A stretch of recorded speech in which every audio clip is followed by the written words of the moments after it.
psychophysiological responses to stress, identifying psychoeducational factors that influence academic achievement and motivation for both undergraduate, graduate, and medical students.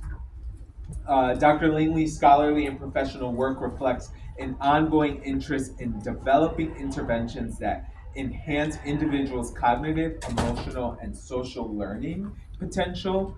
And so I can't think of a better colleague to have here with us and walk you through elements around mastering your academic rigors. So again, if we can welcome Dr. Langley.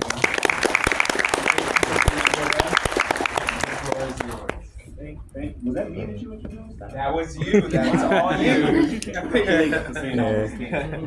How are we doing today? Good. Good? That's not bad. It was a little dry. You dragged it out a little bit. That's all right. Y'all excited to be here? Yes. Yeah, okay, so you get a little bit better. That's good.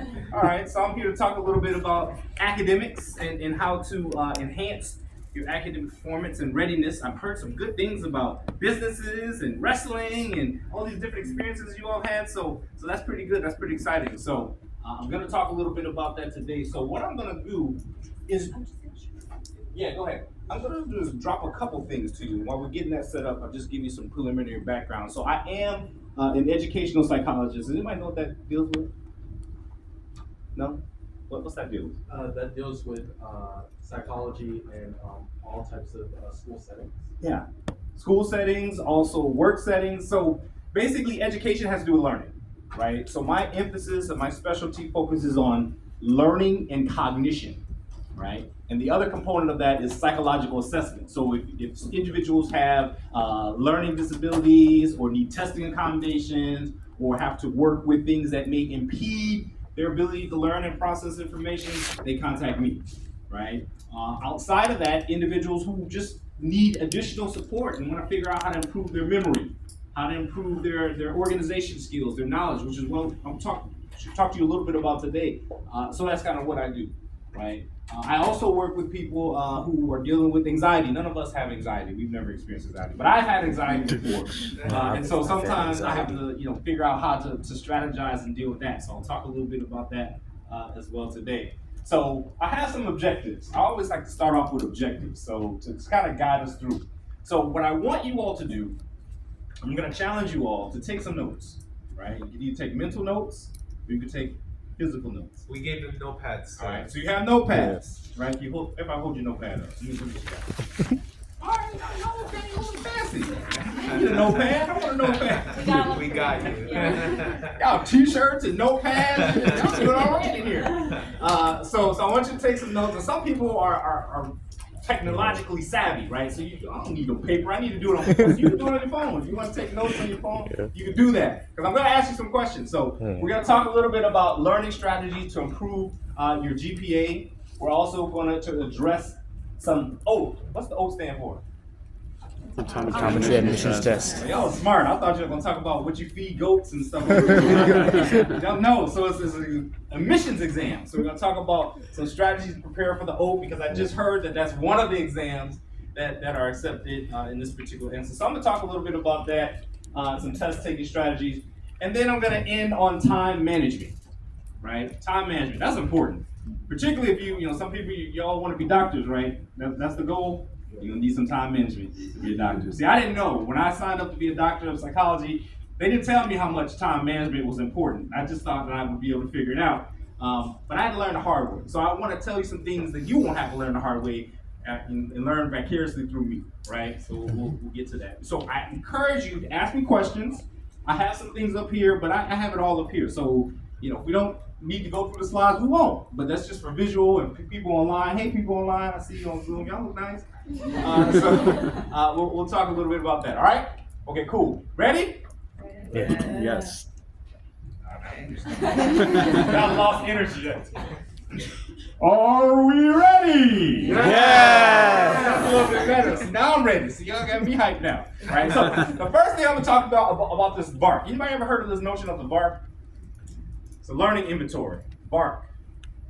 It's the initials. It's an acronym, and I'm going to talk about acronyms in a minute. So VARK, V-A-R-K is an acronym. So basically, this VARK helps you tune in to how you learn, how you prefer to learn. Yes, sir. Yeah. Talk to me. I only know a few of the initials. That's okay. Visual. Yeah. Kinetic. That's 2. And auditory. That's 3. You just missing the The R What are you missing? I actually don't know what the R is. Would the R be retention? Retention, it could be. If you want it to be, it could be retention.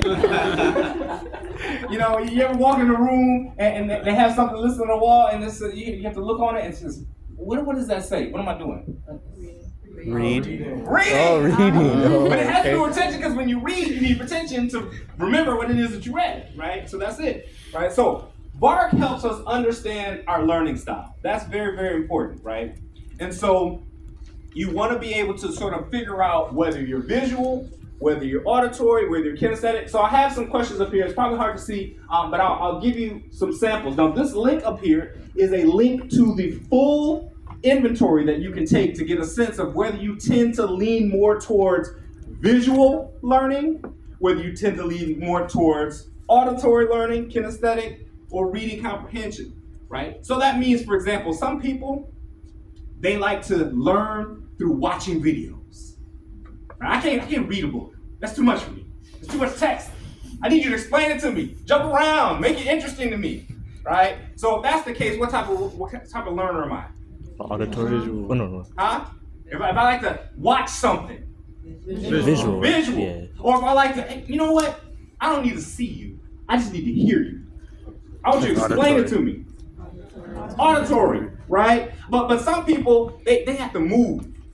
They have to move around, right? You know, they have to, 0 to 100 real quick. Some people have to move around and jump back and forth, and they have to engage in it and touch it and tactile and manipulate it. What type of learner is that? Kinesthetic, right? But then there are people, like we started off and said, some people just need to read it. I just need to read it for myself.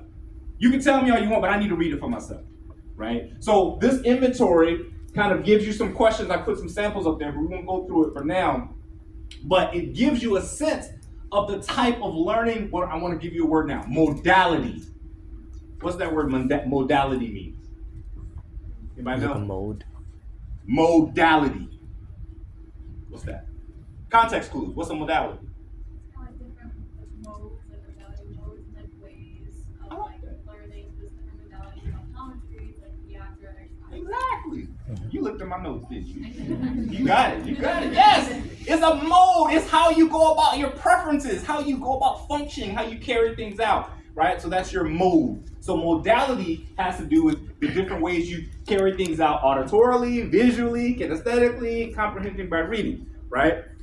So these are the styles. You have visual learners, so forth and so forth and so on, right? So let's look at these characteristics. Strong preference for seeing, strong preference for hearing, doing, etc. So now let's take this a step further. Let's go beyond that. Look at these statistics. I want you to break the top tier versus the bottom tier down. What do you notice? Don't read it. Comprehend it, which is one of the sections of the old exam, reading comprehension. So I want you to break it down. What's the difference between the top, the red, and the bottom, the green? Anybody ever see The Matrix? Yeah. The red or the green pill, you get to choose. Better the blue. Right, so what's the difference between the top and the bottom? Passive learning versus active learning. Look at the descriptions as context clues, 10%, 20%, but I want you to give me a conceptual breakdown of what the top versus the bottom deals with. Yeah. So basically, passive learning is to try to understand what you're reading and what you're trying to get the point across. And active learning is taking that information that you had and kind of actually understanding it and getting into it. Absolutely, 100% correct. You looked at my notes too. Y'all are just looking at my notes. I don't need to be here. They just ask them. So yeah, passive. When you think of pass, what do you think of? Go by. Just going by. Just going by. Just going through the motions. Yeah. Like I can just pass. You know how you walk past somebody? Yeah. That's a pass. Hey man, how you doing? What's your name? Mahir. Mahir? Yeah. What you doing, Mahir? Where you from? From Lower East Side. Lower East Side? Oh, that's rough. Or is it nice? Which one is it? So now I'm actively engaging in here. See, that's the difference between active versus passive learning. When you're passive, you're just passing through the information. And the issue is with passing by is it's going to impact your ability to comprehend. It's going to impact your ability to remember and recall. So you can memorize a bunch of stuff. That's passive. Rote memorization, that's the equivalent of being passive. But when you're active, you're engaging in the material, you're understanding the material, and then you can take it with you. And you can explain it to other people. See, that's what we want to do. So 10% of what you read is passive because you're just, but you need to stop and comprehend what it is you're reading, right? But then it builds up 20% of what you hear, 30% of what you see, 50% of what you see and hear. So now we're combining things.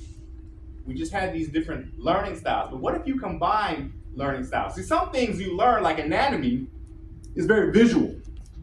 So when you learn anatomy, you have to learn anatomy based on anatomical positions, which is visual, right? Other subjects may require things, another type of learning modality. You use that word modality, remember that? What does modality mean? Way of I told you I was learning. gonna ask a question. Huh? Different modes. Mode of preference. Ways, modes of learning, okay? Good. And so look at this at the bottom. Active learning, 70%, 90%. Now, would you rather get a 10% on an exam or 90% on an exam? 90%. So you better be active. Okay? Because that's what's going to get you to that 90%.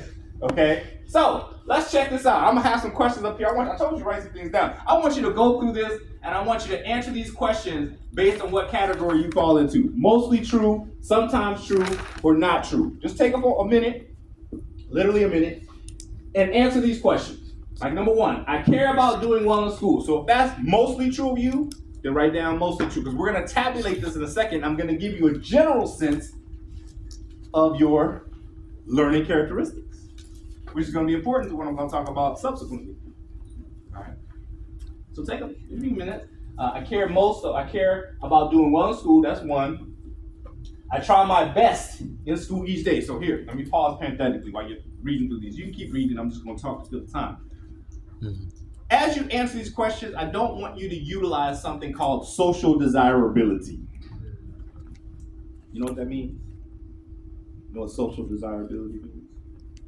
Answering so like other people around you will accept your answer. That's right. Answering so that you all look good to me already. You don't need to answer to make you look better. You look good already. Right? Your nice blue t-shirts that I don't have. But social, I want you to answer these questions honestly, in other words, because it's really going to give you a truthful reflection of the modality that you currently stand so that we can determine whether you need to move from active to passive, from passive to active, or you need to make an adjustment to incorporate a combination. Because there are times when you need to be passive. There are times, believe it or not, but not all the time. Take good notes in class. I'm good at taking tests. I ask and answer questions in class. I'm happy with my grades. So all these things are things you might want to consider. All right? Okay, so let's take another 30 seconds. Anybody have questions about any of these interpretation-wise?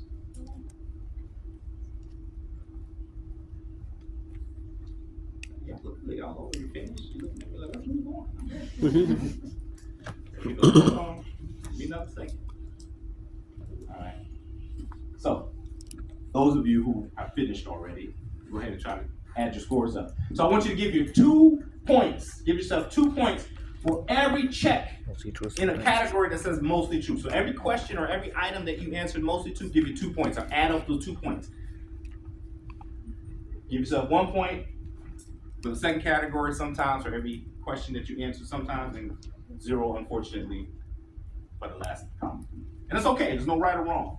This is just for information purposes. Y'all okay on Zoom land? You all right? I see y'all smiling and nodding your heads. So y'all good. Evan, I see you, man. Nice background.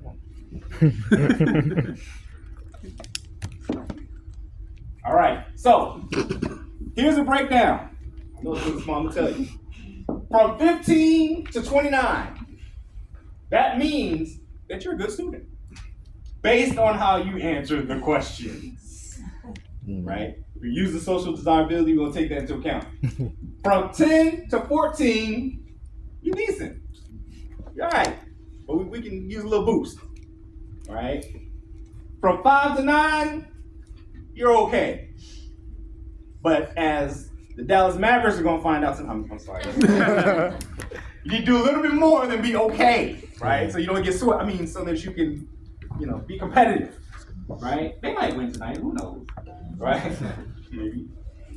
No points. True. So from 0 to 4, you might need some major adjustments, which we're gonna talk about. All right.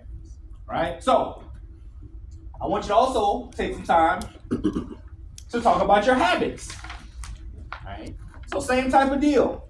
Let's think about our study habits, because there's a difference between our characteristics and our habits. See, one thing that's characteristic of you. All right, let me pause parenthetically and give you 2 words: state versus trait. What's the difference? One's state versus one's traits. What's the difference? Everybody knows? What you got? So I'll make you. state is like your current position, like state of being. Trait is like what you're doing to affect it. Okay, I like that. That's a good warm up. I like that. That's actually pretty good. What were you gonna add to that? I was gonna say your traits, it's like demonstrated through working behaviors. Okay. State is like you were saying, kind of more present as you are right now. Okay, I like that. Both of you are correct. So think about this. Your state, just to summarize what both of you said, is your temporary state, your temporary process, your temporary mindset, your temporary behavior. How you feel in the moment? Sometimes I feel like a nut, sometimes I don't. That's my state. But your trait is relatively stable throughout your lifespan. Meaning your trait is pretty much going to stay true to who you are. So if you're a visual learner and that's you through and through, no matter what's going on, you need to see it, that's your trait. But if it depends on what subject, see, some things I like to see, some things I don't, depending on if the professor's cute, if they're not, I don't want to see them. That's your state. That's your momentary modality. Got it? Mode. Okay? All right, done. Give me enough time. So what we're talking about now is your characteristics versus your habits. So which one is a state and which one is a trait? Could be a trick question. Habits a trait? Characteristics versus habits. Which one is a state and which one is a trait? Characteristic is a state? The habit. Okay, tell me more about that. How? I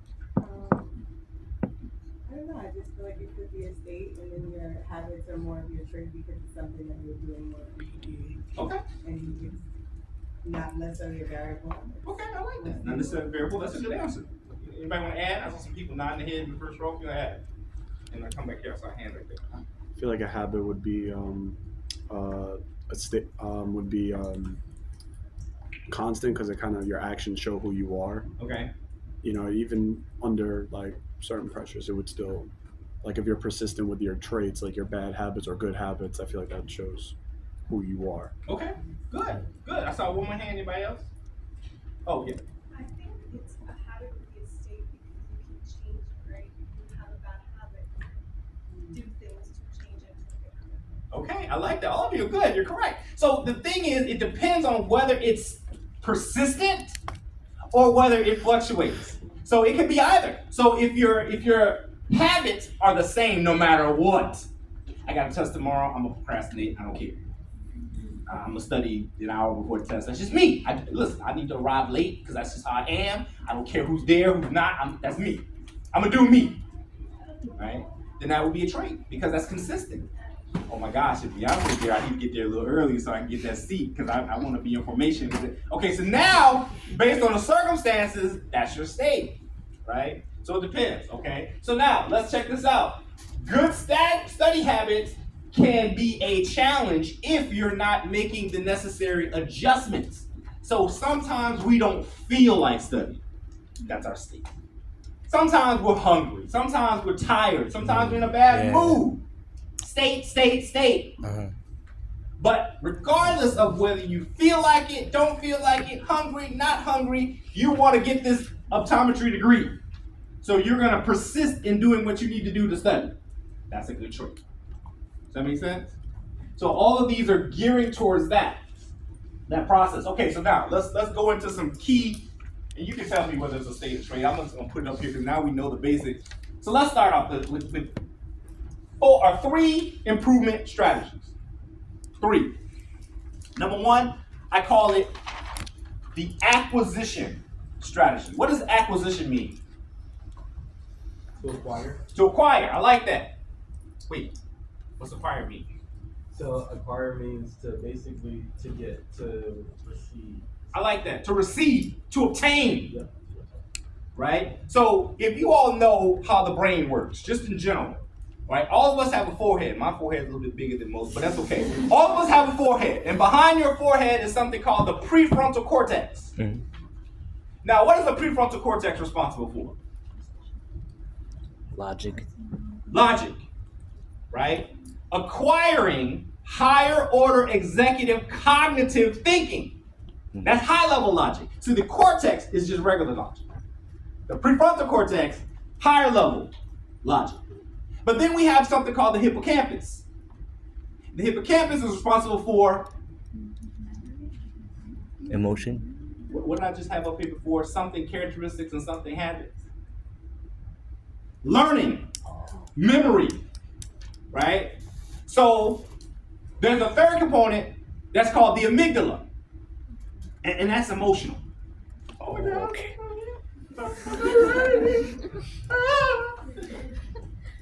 So the amygdala regulates fear and emotion. So check this out.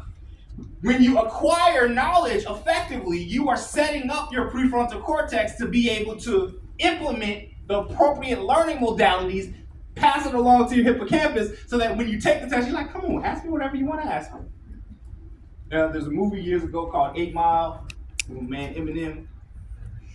And he went up and he battled the champion. And first he froze because he didn't acquire enough knowledge to go off the top of his head. And he was scared, he was nervous, and the amygdala overrid his ability in the prefrontal cortex to rhyme, and it offset his hippocampus because he had all these lyrics worked out in his brain, but he couldn't do it because he froze like Black Panther 1 did when he came down at the opening scene, and he saw, Acquisition. So let's look at acquisition. How you separate what you know from what you don't know. Going back to the prefrontal cortex, there's a theorist by the name of Piaget. And Piaget had this theory of cognitive development where he said that we have to adapt our thinking, which he called schemes, by way of assimilating or accommodating. So acquiring knowledge, to assimilate means to incorporate new information into your existing scheme. So when you're reading something new, and you're studying something for the first time, and it's new for you, you have to add it into what you know. That helps you acquire knowledge more effectively by merging it with what you already know, versus looking at it as an isolated piece of information. So to assimilate means to add in, but sometimes we don't have the background, and so we need to accommodate, meaning we need to change what we knew previously as a result of the new information. That's acquisition. So we need to separate things into categories of whether we need to assimilate, which is to add into what we already know, or whether we need to accommodate, which is change. All right, just to give you an example. So I presented at a conference last month in San Diego, and I got to the hotel, very nice hotel, and I got to my suite, and I called down to the concierge. I said, listen, I love the room, thank you. Can you bring me some more pillows? These pillows are flat. I need fluffy pillows, sorry. So I said, yeah, right away. So they came in and they brought new pillows, fluffy pillows, brand new, all the packets, and they put them in front of the flat pillows and they left. Thank you. Thank you very much. High five. Thank you. So did they assimilate me or did they accommodate me? Accommodate. Are you sure? Assimilate, why? Because you had what you were used to and they brought something new. So now you have both and you're gonna use both of them at the same time. So to assimilate means to add new information to what you existingly have, what you existingly know. So they had the pillows there already. I didn't like them, they were flat, but I didn't complain. I kept them there. But then they put the new ones in front of that. So sometimes you have to put more effective, detailed, elaborative information in front of the basic, skimpy information that you had. So you have to assimilate. Now, as he was walking out, I didn't do this, because I'm not that mean. I said, excuse me, you need to take this out of here. I don't want these. Remove them from my sight. Be gone. So had they taken the flat pillows and left the fluffy pillows, then what? Accommodate. Why? You're changing it. Because they changed it. They removed it. Right? So with acquisition here, we need to learn from, recall. Not requisition, not just recognizing something. Because when you recognize, hey, I've seen this person before, but I don't know this person. I didn't interact with you. I don't know you from the Lower East Side. We didn't get that information. You look familiar, but I don't know you. Okay? So I haven't incorporated the new information into my existing schema. So you need to be able to learn. Now here's the other thing about acquisition. That's helpful for selecting appropriate resources. How are you going to select appropriate resources if you don't know what the resources are? How are you going to select what's appropriate for you if you haven't read through or skimmed through to figure out whether or not it fits your learning modality? Visual, auditory, kinesthetic. See, some readings have cases, have things for you to do. So if you're kinesthetic, if you're active, you need to do some stuff. You need to pick up a piece of paper and tie it. See, that's kinesthetic. But if you're reading something and it doesn't get to that point, it's just dry, you don't know if that's appropriate for you if you haven't thought about it, right? Okay, so here's some questions to help you out. What is the purpose of me studying this material? Is the purpose for me to memorize a bunch of drugs? See, for pharmacology, you need memorization, so that's okay. If that's the purpose, then I may use a modality that suits that purpose. I may operate under a state mindset because I can adjust, even though that's not my preferred modality. In this particular instance, I need it. But if it's not the case, then I need to operate under a trait perspective and use something more consistent to what's associated with my preferred learning modality. Another question, what is the level of detail? See, if I'm a detail-oriented person, anybody ever know the difference between top-down versus bottom-up processing? Started from the bottom down. Oh, sorry. What's the difference? Okay, it's like when you start with the details and go to the big idea, or go to the big idea then to the details. Good. So which one represents which? Label it for me. So upside down triangle is big idea to details, and regular triangle is details to big idea. Right. So some people need to get the details before they can put it together. Listen, I just need to know, give me the pieces. Some people, that's too much, that's too much, I'm overwhelmed. Just give me the big picture and then I can work with you, right? So then that determines whether you top down or bottom up. So that means you need to know what your preference is based on your modality, right? Number 3, what is the format? What's the format? So if I'm studying for an exam, you might want to know the format of the exam. Might be a good thing to ask, or no. If you're studying for multiple choice in this essay, and you don't have it all stored in your hippocampus, Houston, we have a problem. Right? So you need to know that. You need to do some research. You need to find out. That's all acquisition. That's acquired. You know what? Acquisition has to do with the word what. What am I doing? Okay, none of y'all. I counsel people sometimes in relationships, and there were 2 couples I was working with. They said, "What are we doing? Are we together? Are we Netflix and chill? Like, what are we doing?" They're trying to acquire information about what's going on, right? So that's what you need to do as well, all right? Do I like the resource? So in other words, you have to figure out whether or not it suits your preference, because sometimes people keep doing the same thing over and over again, reading the same resource because everybody else said it was popular, but it doesn't work for them. So you need to assess whether that works for you. You might need to make an adjustment, right? Okay, number 2, maintenance. Everybody heard of somebody being called high maintenance? Yeah. What's high maintenance? What's that? You require a lot of time. You know anybody in this time? You said that like you know some people. You were like, oh, it's me. I get what you. Sometimes I'm like that. That's my state. No, that's my state sometimes. Okay. So maintenance means you have to be consistent. You have to maintain. You have to keep it up. So sometimes, you know how, okay, when your orientation starts and the first day of your optometry school, and you're all excited and you're ready to go and you're going to study, you're going to go home and you're going to read it, and then by week 2, I get to it later. By week 6, what was I supposed to do? Yeah. Right? That's not maintenance, right? So the key thing with maintenance is you need to build. That's what elaborate means. Excuse me, could you elaborate on that? Can you expound upon that? Can you build upon that? So that's what that means. Maintenance means to build, I hope y'all catch it. Link new information with what's that called? Assimilation. If you're taking notes, write that down. That's what elaboration means. It means to incorporate new information into what you already know. What does that do? That primes your prefrontal cortex to organize things hierarchically, which makes it easier for you to learn and, most importantly, recall it. Because you've applied it more than just passing it by, right? Meaningful, that's the key. Okay, reorganize. I said that the prefrontal cortex has to do with higher order. Stop. I'm not gonna say anything else. Order. That's organization.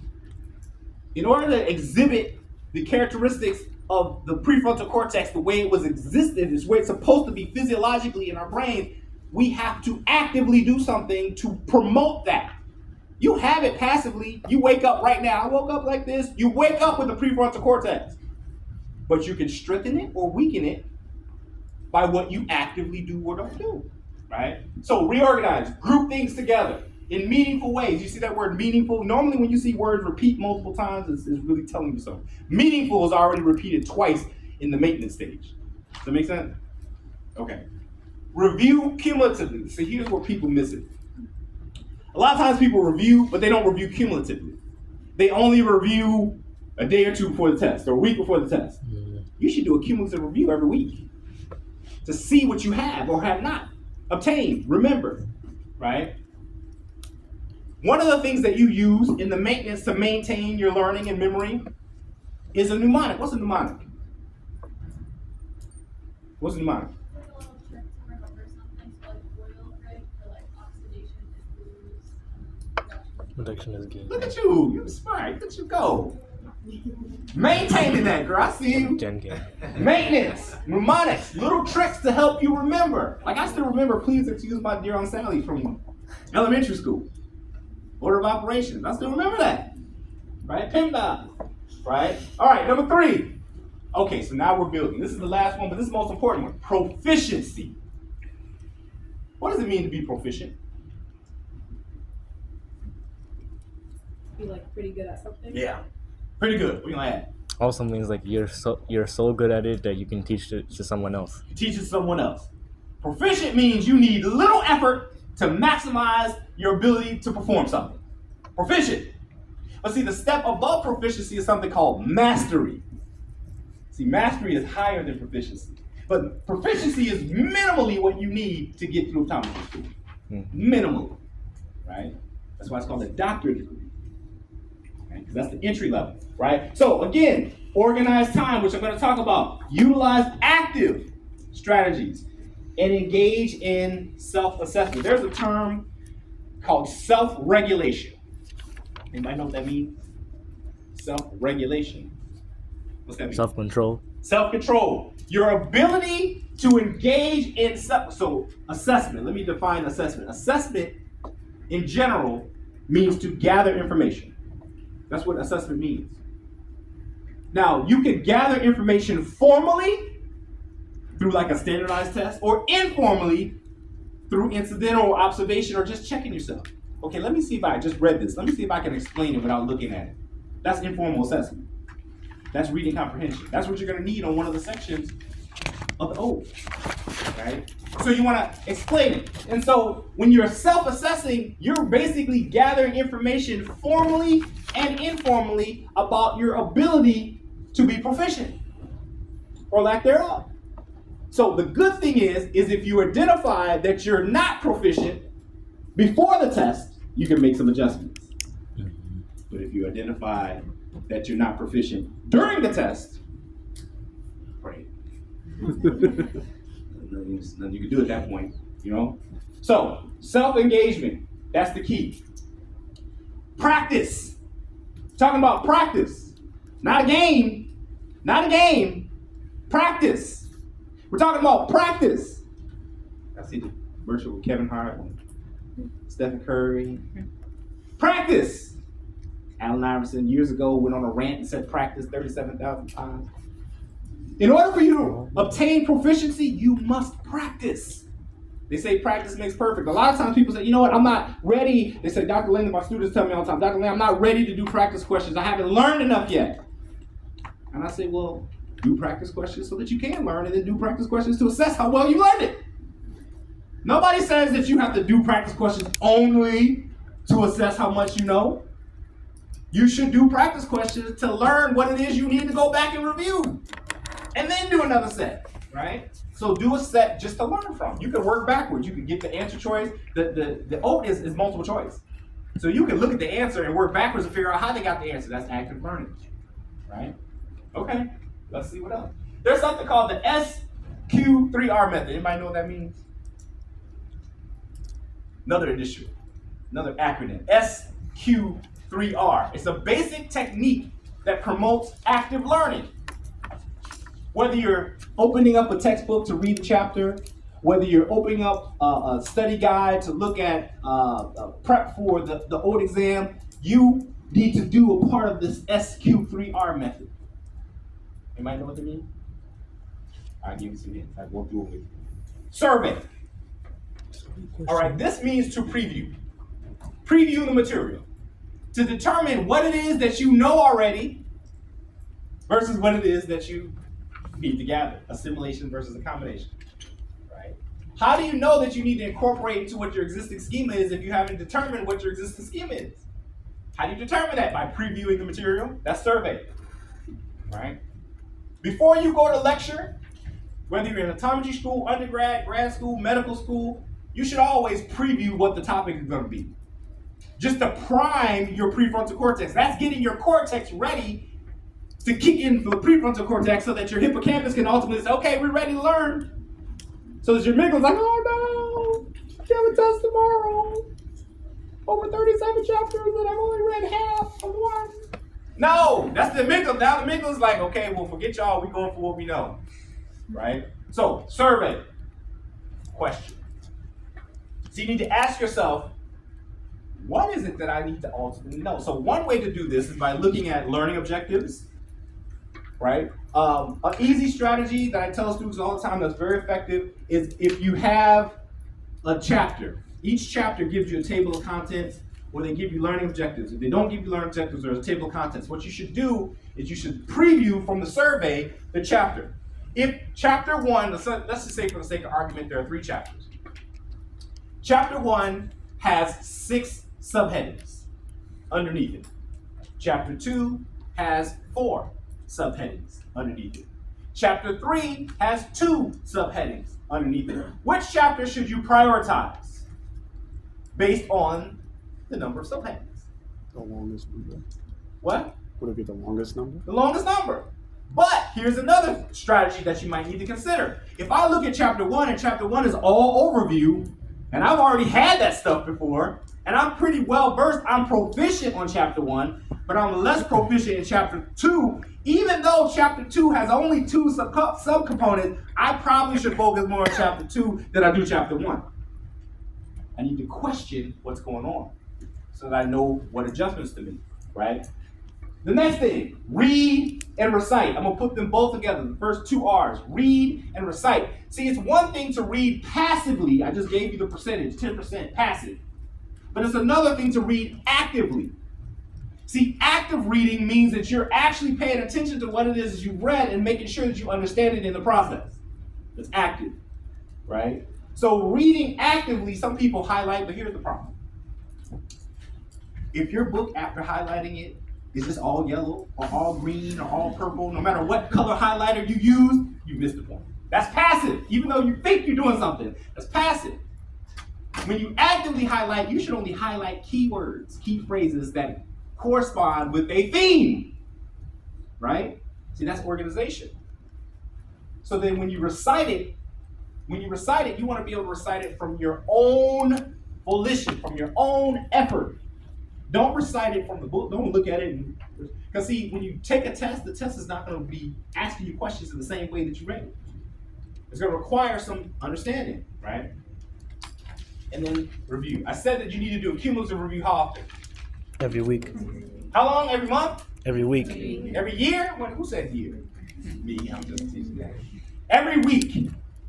Why would you do a cumulative review every week? Why? Why would we do that?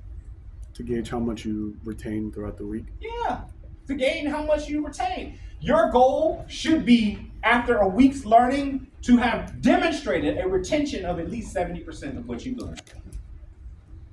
70%. Because from your understanding of 70%, you could probably figure out the other 30%. But if you only understand 50% or 40% or 30%, good luck. Because that means there's knowledge. Anybody know the difference between knowledge and comprehension? What's the difference?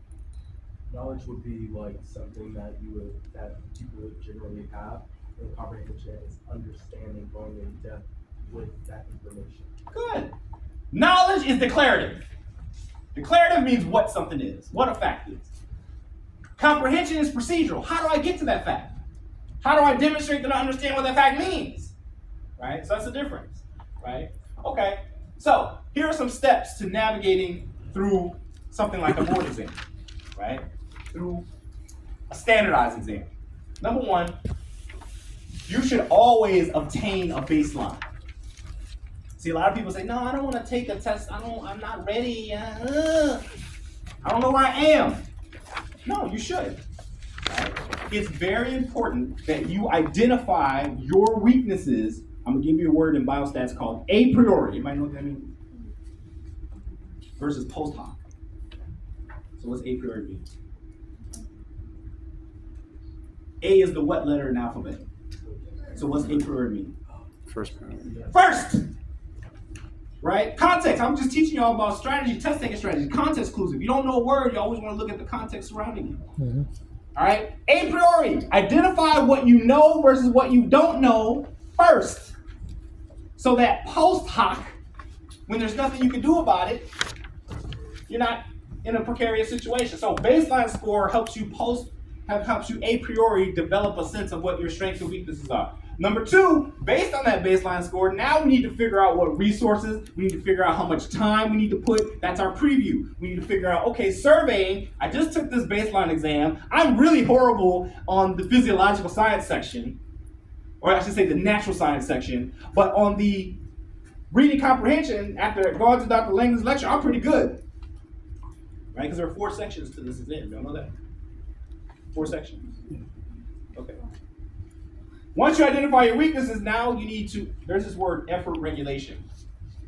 Effort regulation means to not spend all the time on the things that you lack.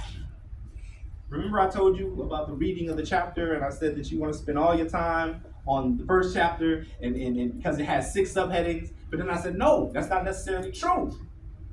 If I know that I'm good on all those subheadings, I don't need to spend all my, that's effort regulation. See, a lot of times people miss it when they procrastinate. And the reason why we procrastinate is because we spend time on the things that we like, or we want to put things off that we don't like, right? That's not effort regulation. That's the opposite of effort regulation, right? That's the antithesis of effort regulation. Then there's that word again, organize.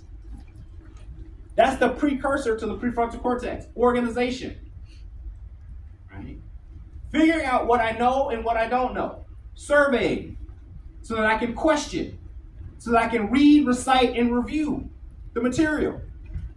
Right? This is a process, a strategy of helping you improve your academic performance, your GPA, your test taking, all of this tied in. Right? Number 5, verify. Prove it. I just ask my students, my medical students, hey, do you know, are you ready for step 1? Yeah, I'm ready to take step 1. Prove it. I just start asking random questions. In the clerkships, whenever people rotate with me in the psychiatry clerkship, I just randomly ask the psychiatry residents questions. hey, patient presents with difficulties in higher order executive cognitive function. What part of the limbic system is most likely damaged in this patient? Y'all know this. What's the answer? Prefrontal cortex. See, y'all residents already. Right? But you wouldn't know that if you didn't verify. So every once in a while, you have to check yourself. Verify that you know what you know. And then take another exam. Take a readiness exam. You should take a readiness exam probably every 2-3 weeks. Comprehensive. Just to see where you are. So you can make adjustments a priori versus post hoc. Does that make sense? Any questions so far? Are good? Yes. How can you be able to like make that switch from I guess like wanting to do it to needing to do it? Like what you should do? Motivation. Motivation. See, there's intrinsic motivation, there's extrinsic motivation. Right? Intrinsic motivation is you're doing it because you want to be the best doctor that you can be. You want to be the best student you can be. Extrinsic, I just want to get paid. I want to buy the Christian. I want to get the name brand. I just want to drive around and pay. Extrinsic. So when you find yourself not motivated, you need to look within yourself. Okay, I mentioned the Dallas Mavericks, Luka Doncic. He crying about every little call that they make.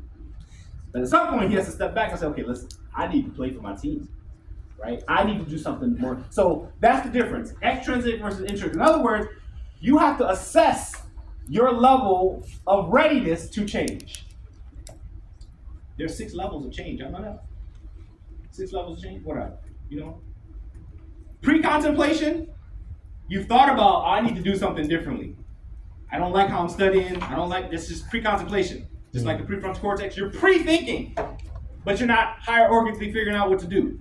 Contemplation, like, okay, I need to make an adjustment within the next, I don't know, year, something like that. But then there's contemplation. Okay, now within the next month, I'll do something different. Preparation, now I'm going to do something within the next 2 weeks to make a change. Action, I'm doing it now. Maintenance, did I just talk about maintenance? You've maintained it for 6 months. Even though you may have some challenges, your trait now, maintenance, that's your trait. Now you want to adjust your trait to move more from an extrinsic state of being to motivate you to now I want to do this because I desire to go into this program. I desire to be successful. For me, I want to help my patients. Somebody over here said, I want to be represented. There's not a lot of representation here. That's my motivation. So if what I'm doing now is not enabling me to get to the point where I can be a representative, do I need to make an adjustment or do I need to figure out what else I can do? Right? That's how you do it. What's post hoc again? After the fact. I have 2 questions. Yeah, They connect. First one, for the first step, it says obtain a baseline score. Does that mean, like, let's say for the OAT, like an individual subject score? Or... No, take the whole thing. And then my second question, I know you were explaining it, That's but okay. like, how do you take into account, like, when you take a baseline score when, let's say, like, if you're beginning, like, you're studying for a subject and it says you do poorly on it because you're still in the beginning. It's not about your performance. Mm-hmm. Take it with a grain of salt. It's about you identifying what your strengths and weaknesses are so you can go to step 2 and address them a priori rather than post hoc. See, if you're scared, I'm scared. I don't want to take the baseline because it tells me I'm horrible at everything. Then you're putting yourself in a position to where post hoc is going to tell you, you suck. After the fact. And it's going to confirm that. But I would rather know that I suck and know that I can make some adjustments and have some time to improve upon it and go through the process of this map a priori versus sitting for the test. Wait, oh my gosh, I don't know how I did. That was really hard. I'm sorry to inform you, you failed. Now I got to do this all over again. Don't do that. Okay. See, that gave you anxiety. Your amygdala was like, stop. Stop it. Right? Okay. That is your question? Yeah. Yeah. I have one more. No, So sir. it might be like the same, like format as the last one. But basically, like with handling adversity and wanting to motivate and wanting to be able to do everything, how do you also like handle adversity thrown in that you would never think would happen, along with wanting to motivate yourself to be able to study and do what you do in order to be successful? 2 things. One thing is called resilience. Another thing is called grit. Right? Being resilient means that you're flexible. You can bounce back. You can take a hit and keep on ticking. Right? Grit means, you know how they say you from New York. So that means no matter what challenges come your way, you're gonna commit to fighting through it, right? So that's how you do that. Two things, right? Yeah. You know, you talked about assimilation, like adding new information to old, but what if it's more like you're trying to revive your old information, like so you learned something a year ago and you're trying to like revive it back and like kind of relearn it again, like it's not new to you anymore. What do you think? Yeah, did you have to go back? And, okay, there's a key word, reinforcement. Reinforcement always serves to increase behavior, right? People mess that up all the time. They think reinforcement and punishment. Punishment serves to decrease behavior, whether it's positive or negative. So what you're doing is if you've learned something, but it's been a while, you've forgotten it, you need to go back and reinforce that. Go back and look at it again, review it, figure out, okay, what is it from this that I remember? What is it that I don't remember? If I don't remember everything, then let me start from scratch and build my way back up. Okay, it's sort of like working out, right? I'm in the process now of restoring my six-pack. Got this thing hiding. You know, I got a 2.5 right now. It's legit 2.5. But I had a six-pack at one point when I was in college. I ran track, I played basketball, I had a six-pack, legitimate six-pack, right? Back in the day. So now I want that back. But when I go and I do my run, I'm like, okay, that's enough. Good, right? Now I come back tomorrow. So what I need to do now is go back to what got me to that six-pack. So I need to go back, but I need to go back and do it in stages. I need to build back up to that. I can't go back and be there automatically. I need to go back and acquire. I need to go back. Y'all remember my 3 steps? What were they? What was the first one? Acquisition. Maintenance. See, I can't have a six-pack if I'm not maintaining. If I'm eating Twinkies and Ho-Hos and donuts, I can't maintain anything related to this, right? So when you're having those difficulties, let's go back and let's figure out what adjustments we need to make and work your way back up, right? Does that make sense? Okay. I got it? All right. Let's talk about some more strategies. Here we go. Keys to efficient preparation, right? Plan big, study small. Some people say study smarter, not harder. So it's good to have a plan a priori about what you need to do, but here's the thing. If you haven't taken the time to get a baseline and survey what your areas of weakness are and what you need to prioritize, you're gonna have difficulties with doing everything because you're gonna be top down versus bottom up and be doing it the wrong direction. If you're top down, you're gonna be doing it bottom up. If you're bottom up modality preference, you're gonna be doing it top down. Why? Because you didn't take the time to survey, you didn't take the time to question, you didn't take the time to read, recite, and review. Does that make sense? Right? So, plan big, study small. So, we need to develop a plan. That's the key. Ensure that your plan allows for comprehensive review. We've already talked about this. But you need to do it in an organized way. Don't just try to do a comprehensive review and review everything. You should be tracking each week what specifically you're looking for improvements on. I don't need an improvement on everything to 70% every week. I might need a 5% improvement on my natural science section this week. But then next week, I'm gonna look at a 5% improvement on my reading comprehension. And then next week, I'm gonna look at my improvement on my quantitative methods. So take it step by step, right? So again, organize your knowledge, build what you already know, make a list, survey, read. We already talked about these things. This is reviewing. I'm repeating the same thing over and over again on purpose, expecting a different result because I know none of us are insane. Right? Because that's what they say insanity is, doing the same thing over again, expecting the same different result. Right? So we're gonna do a different thing. We're gonna do something different. Manage. That's maintenance. That's maintenance. How do you manage? Break things down into smaller components, things that you can actually handle. Don't try to do too much, right? Study in small blocks of time. There's something called the Pomodoro method. Anybody ever heard of the Pomodoro method? What's the Pomodoro method? You use it? Okay, what is it? You're studying into different blocks, so you do like different chunks, so maybe a 20-minute section of studying, 20 minutes, or 20, anywhere from 20 to maybe an hour, and then 20 minutes sets of specific breaks. That's right. So if you know that you get a good 20 minutes going hard, but then after that you start to ding ding. What's up? And you get caught up on social media, you're gone for the next hour. You study for 20 minutes, but then for an hour you're on social media. You might need to use the Pomodoro method. In other words, don't not use social media. Just put it into a schedule because you know that you're going to need it. So put it in. But make sure that motivates you to study. Okay, I know I got an hour coming. So let me go hard for this 20 minutes, go for the hour, and then come back and do it. If that 20 minutes is your max, then darn it, make that be the best 20 minutes that you can do. Right? But be realistic. Pace yourself. right? Don't spend too much time on one thing. Come back to it if you need to. See, a lot of times people just spend all their time on one thing and that's it, right? Come back to it. That's okay. Practice efficiency, right? If you're learning something, you're like, okay, I can get this pretty quickly. This material comes easy for me. I'm good with it. Move on. But if it's something that's hard and it's something that's highly accountable and you need to know it, spend more time on that, right? Make that be more of your 20-minute Pomodoro sections than the other thing, right? This is important. Study an environment that's conducive, right? You can't be sitting down at the desk and the first song that comes on, you ready to, you ready to jump up and down and dance? No. If you know that that's you, don't go to the club and study. I'm serious. I saw somebody in the club one time. It's been a while since I've been to the club. I saw somebody in the club with a book, like seriously, in a book in the corner, like. No, that's not conducive. Just stay in the club, Study post hoc. That's all I can tell you, right? Be honest with yourself. So be conducive. Avoid multitasking in a way that's going to disrupt your processing, right? Don't do that. Be optimal. Another thing, study during the optimal time of day. Be mindful of your circadian rhythms.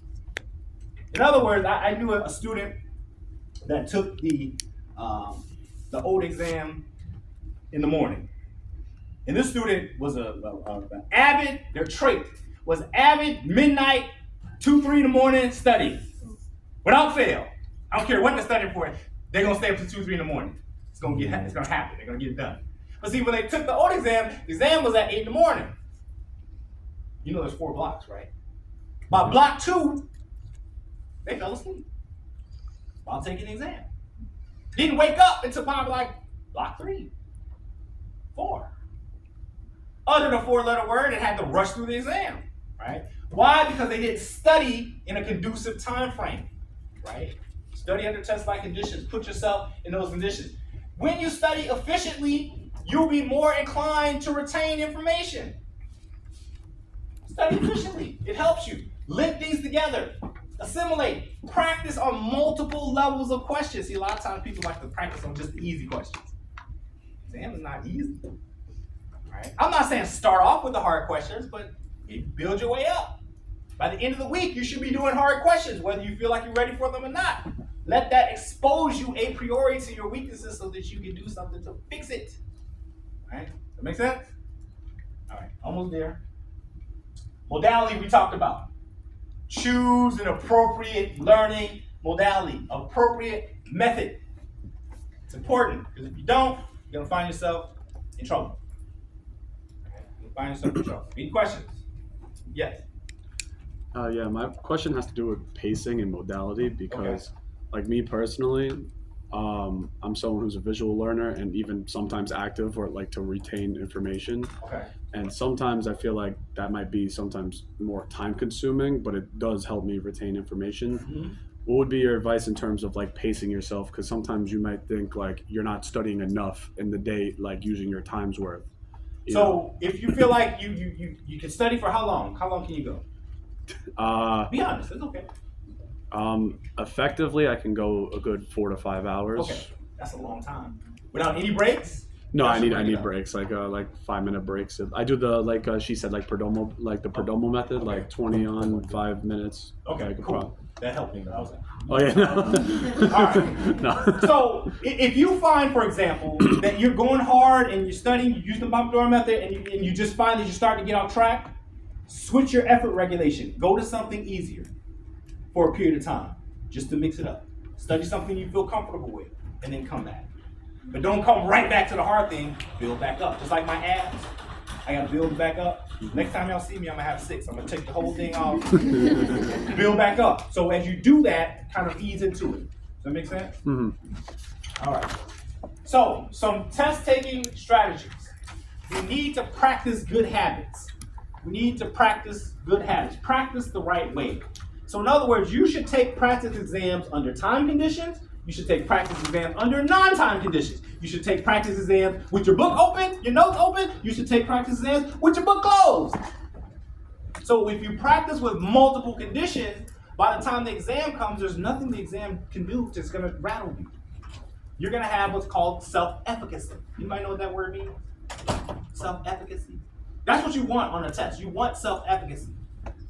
What is self-efficacy? And you seem to really know the material like in a very holistic way. Yeah. Self-efficacy, the technical word for self-efficacy, or the layman's word for self-efficacy is swag. Confidence. That's what self-efficacy means. It means your confidence in your ability, right? So practice the right way, do questions that are gonna challenge you. The other thing you wanna do is develop some practice test strategies. Come up with some key strategies that are effective for you, right? How would you know the strategies if you didn't work them out, if you didn't do them under time conditions? If you're always doing it under tutor mode, non-time, with your book open, how are you gonna know what strategies work? When you get to the real thing, you're gonna be nervous in and of itself, and then you're gonna run out of time because you haven't dealt with that.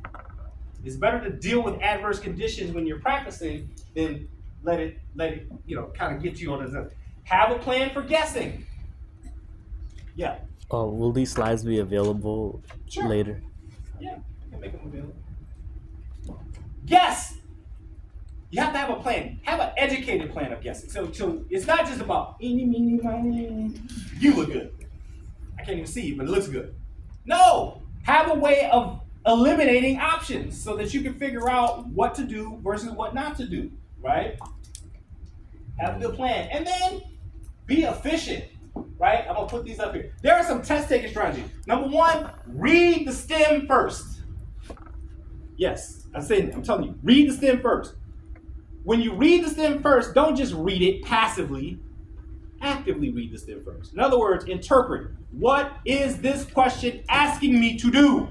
See, a lot of times we miss questions, not because we don't know the material, because we interpreted the question incorrectly. So read the question, comprehend what the question is asking. Yeah.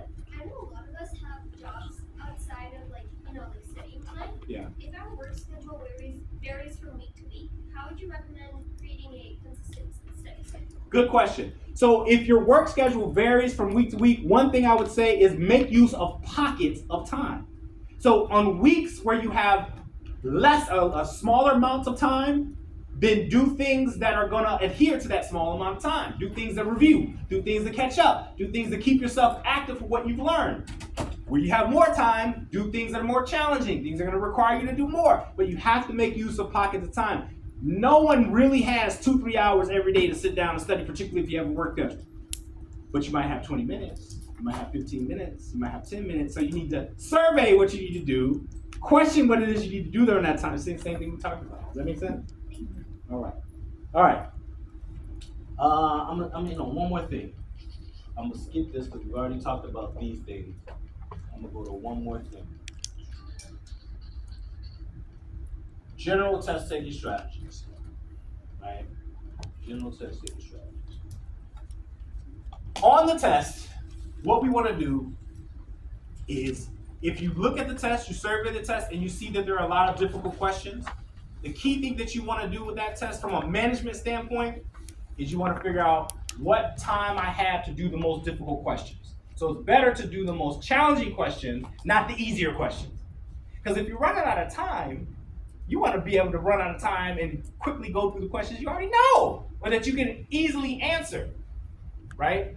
Spend most of your time on the questions that are most difficult for you. That way, you have some time left over at the end to get through things, if you're a little rushed, right? But hopefully that won't happen if you've done a lot of practice, right? Check your work. Sometimes before you move on to a question, you might find that you selected B and you meant to select A. So just do a quick check to make sure that what you selected initially was correct, right? Pacing is key. Pacing is key. You have to pace yourself in order to be able to get to a point where on the exam, you know your strategies. You know when you run out of time, you know when you don't have time.